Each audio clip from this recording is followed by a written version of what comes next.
इस्लामाबाद में आटे की कीमतों में एक मरतबा फिर इजाफा हो चुका है। शहरी परेशानी का शिकार हैं। हुकूमत की जानिब से नर्ख कंट्रोल करने के दावे धरे के धरे रह गए। तफसीलात क्या हैं, मलिक सईद अवान से जानते हैं।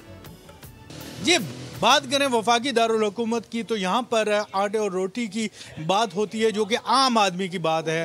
रोटी की कीमत तो वही है, लेकिन आटे की कीमत रोज़ बरोज़ बढ़ रही है और इंतज़ामिया इसकी कीमतों को कंट्रोल करने में नाकाम हो गई। आटे की कीमत अगर एक हफ़्ता पहले की बात करें तो वो 2500 रुपये थी। अगर इस वक्त की बात करें तो वो तकरीबन 2650 से 2700 रुपये के दरमियान चल रही है। हमारे साथ मौजूद हैं, इनसे जानते हैं। अच्छा सर, ये थोड़ा सा बताइएगा, जो आटे की कीमत है ये क्यों बढ़ रही है और क्या सप्लाई आराम से मिल रही है और कीमतें जो हैं वो कहाँ तक पहुँच गई है?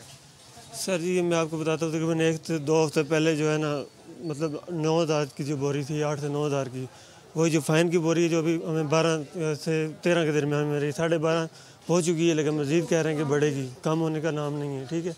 और आटा इसी तरह जो सादी रोटी का आटा है वो भी 10,000 10,500 में मिल रहा है, उससे कम नहीं है। जी बिल्कुल, इनका यही बताना था कि आटे की कीमत जो है वो रोज़ बरोज़ बढ़ रही है, जबकि मार्केट में आटा भी आसानी से दस्तयाब नहीं। सब्सक्राइब करें और बेल दबाएं ताकि कोई खबर रह न जाए।